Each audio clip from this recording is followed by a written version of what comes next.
Hello there, sword friends. Today I did a little bit of EI, as in a few moments ago, and I thought I would ramble or use the chance to ramble about two swords that I practiced with today, as well as maybe why I choose to do EI. Well, not maybe, I can certainly elaborate on why I choose to do EI and what it does for me, particularly on days like today. So first, a little bit about the swords, and then a little bit about me.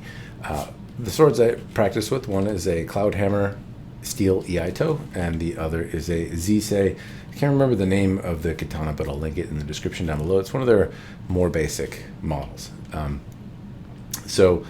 Practiced with around about a $300 Iaido and about a $900 Shinken. And I'm just really excited that two of these things they exist at the same time. It's an exciting time to be interested in swords if you like Japanese style swords anyway, and you like the Chinese made variety. And the reason I say that is this sword is actually fun to train with. I've been training with this Cloudhammer. It was Bizer when they sent it to me, but now they've changed the name to Cloudhammer Steelworks, I believe, and it's a nice sword, and it's pretty rare for me to find a sword that I like as much as a Japanese-made Iaido for $300. And I would still say this misses on a few marks where I would, for an Iaido, prefer the Japanese-made price equivalent at $300. But what this gives you that commonly Japanese-made Iaido in the $300 range don't is that it is a steel blade, and that they also make Shinken that are sharp, that are the same. So you can get a sword that is very equivalent to the same weight. So if you are trying to practice move slowly, like I did today, then you can break out another example and practice them fast if you want to, or have a sword that's very familiar with what you practice with doing EI and bring that into your live blade training. There's a school of philosophy by some that you should have one sword, and I obviously don't subscribe to that because I have lots and lots of swords. But if you are to have one sword, obviously I'm talking about two swords, so it goes against the philosophy. But if you want to have one sharp sword, but you want to train with something that's similar weight and size and dull, then this is one of the first good offerings that I've seen, where it's $300-ish. It feels pretty decent in the hand. It's good for doing EI. And the steel, the sharp version, is very, very equivalent. Now, I don't have one that's exactly the same. The other one that I have has a Musashi-style Suba, but they're very, very similar, and that is one thing it offers. Also, theoretically, you could just sharpen this later if you chose to do that, and you'd have yourself a sharp sword if you wanted a dull one first, and then when you felt prepared, you wanted something subsequently that could take an edge. This could, I don't know how well it's going to do that, but I'd imagine it's made out of the same stuff as the other swords are, so probably about as well.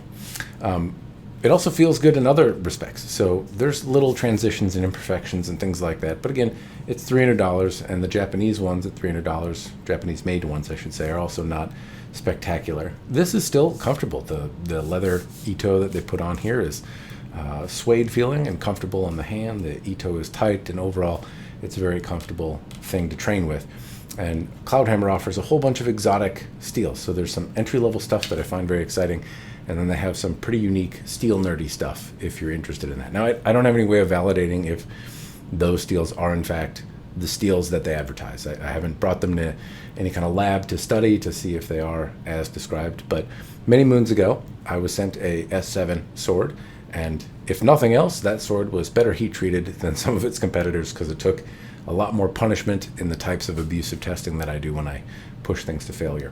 So I have some confidence, if nothing else, in their heat treatment and their ability to make a sword. And I find that to be very exciting, because they're not a whole lot more expensive than many of the other competitors out there. They miss a few things where I think others might do better, but to me, they've shown they can make a durable sword, and here they've shown me they can make a comfortable training tool. And I find that exciting, because there used to be a time where there weren't people entering the market making good stuff, unique stuff, and I see some of that here. So that was the Cloudhammer sword that I trained with, and why I think it's fun and exciting that they're coming to town. This Z-Sey blade is a little bit different. Now, if you look on Z-Sey's website, there's a whole bunch of other cool swords that are a lot higher end than this one, and I can't remember the exact name of the sword, but it's a looker for sure. It has a beautiful hamon and polish on it. The polish I've talked about on a different video, but I think it stands apart as for the money, for this $900, I don't see other swords competitively that you can buy today for $900 that have polishes like this does. It's really quite exceptional. The rest of the sword is also pretty good. I like also the way it feels. That would be my second pick. It feels dynamically really, really good. It feels like an Iaido does, which is why today I brought it out. I actually did EI with it for the first time.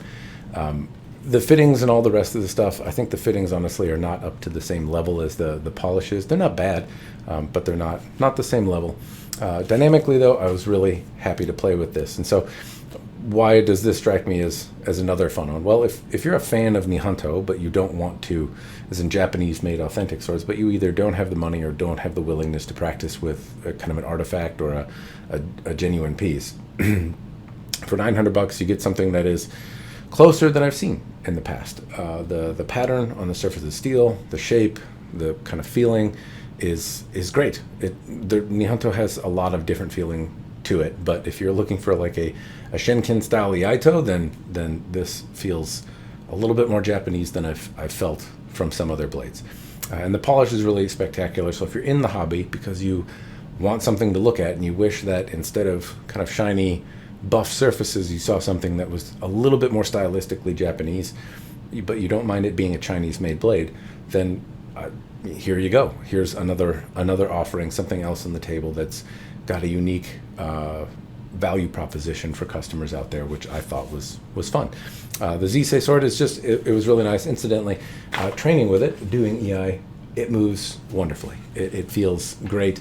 It also has, despite not having like a reinforced tip, so up here I look for like a swell near the Kisaki, and usually a lot of the training swords that I have that I enjoy training with the most have a little bit of swell here, and that makes it swish through the air a little bit more audibly, or it tends to have that effect. It's also reinforced and does stuff if you're stabbing, but if you're swishing at air, it also whistles a little bit more. Anyway, this doesn't have it, but it's still extremely audible, and so if I swing the sword poorly, it doesn't make a noise, but if I swing the sword vaguely correctly, then it does, and it's very easy to start. So I can do these things where I get a swishing sword, a swishing noise at the top of my cut. Then if I stop and quickly move it again, I can again audibly hear what's going on. I've had swords in the dojo where I didn't hear them, but some of my peers did.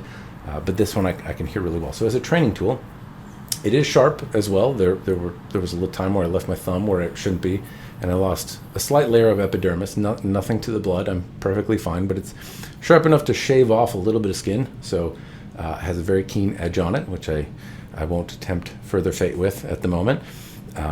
But excellent training tool. Feels great in the hand. I'm also suffering a little bit of some sort of tennis elbow or something today. I've done a lot of moving recently, which I've bitched and moaned about on a lot of videos, but my elbow is pretty sore. It has been for like a week, and I've been pretty loath to go out and train, but I went out anyway today, and both of these swords were comfortable. Certainly though, the Z-Sey sword is a little bit lighter. It was a lot easier to do any kind of one-handed kata, and a little less punishing on my elbow. It was fantastic to train with, and it made audible, fun noises, and it was just a joy to move around. And that is another facet of swords that I'm also happy is happening, because there didn't used to be so many swords that just felt really good.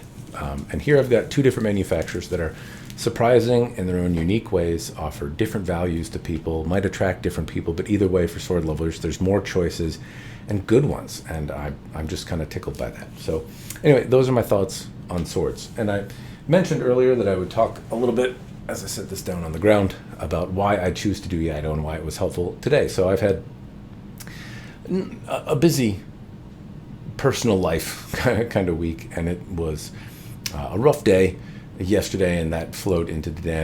I've been in kind of a sour mood. So I have had trouble separating from my sour mood, and I don't like to subject my family. Anyone that is in kind of a pissy attitude, kind of mood, recognizes it in themselves, doesn't want to pain the people around them. And so I find difficulty separating myself from it, as I'm sure many do. And Iaido is one of those ways that I can do that. It gives me a little bit of space.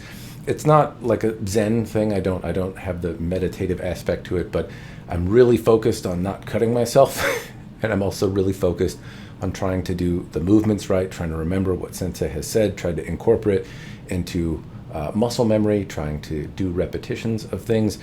And in the flurry of that, I kind of forget about the other stuff going on, and I can just focus on something else. And it's like just a break a little bit from all the other stuff that my mind might be rattling off on. It's kind of like if you've never rested your lower back and you like let go from it and you're like, oh, I don't know. I'm trying to give you some other analogy, but it's just a breath. And then when you stop, all that other stuff is back, but you're reinforced a little bit. You've had a breather, you've had a little break, and mentally I feel more capable of taking on all the other stuff I have to deal with. So anyway, I found it more in my adult life. Meditative is maybe one aspect of it, though that's not exactly correct. It just helps me zone out for a minute, or rather really focus and zone in, and then everything else kind of zones out, or rather goes out of focus for a minute, so I can really laser focus on not cutting myself for the aforementioned things. And yeah, that's been restful and very helpful for me mentally as a grown-ass man. As a younger guy, I liked martial arts because there was a toolbox and they were cool and I wanted to kick ass. And then as an older adult, like just being able to move around and the exercise component of it and the community aspect of it. Now I'm interested in those things, but to a much lesser extent. And the most valuable thing it gives me in my life right now is that pause on everything else and just a breather, and it's very valuable. And martial arts has meant different things to me at different points in my life, and I'm sure in a different chapter it'll mean even a different thing. But right now, I'm really valuing that pause as much as I did the community, as much as I did the workout, as much as I did the badassery. Though admittedly now, I don't know. I think you get your ass whooped a lot in martial arts, and you learn how mortal and feeble you are. And as you get older and hurt yourself sneezing the wrong way, the badassness kind of leaves it, and you're left with a good mental pause. At least that's how it is for me. Take that for what it's worth. I know some folks that watch this are very, very involved in martial arts, and it's been a part of their lives that they enjoy. And hopefully, I don't know if my perspective offers any future glimpse into what you might look at, or maybe a look back into what martial arts meant to you, or maybe it's just a unique thing to me. But if you're not in martial arts and you're looking at what are some benefits that come in it, and you're kind of maybe focused on the more, I don't know, showy kind of aspects of it, there's some other stuff, and it's not that you can't get them elsewhere, but it happens to do it for me. For what it's worth, something to think about. Anyway, that's all I've got. I'm working on other reviews right now, but I thought I'd pause and make this video. Hopefully it's been interesting. Cheers, and thanks for watching.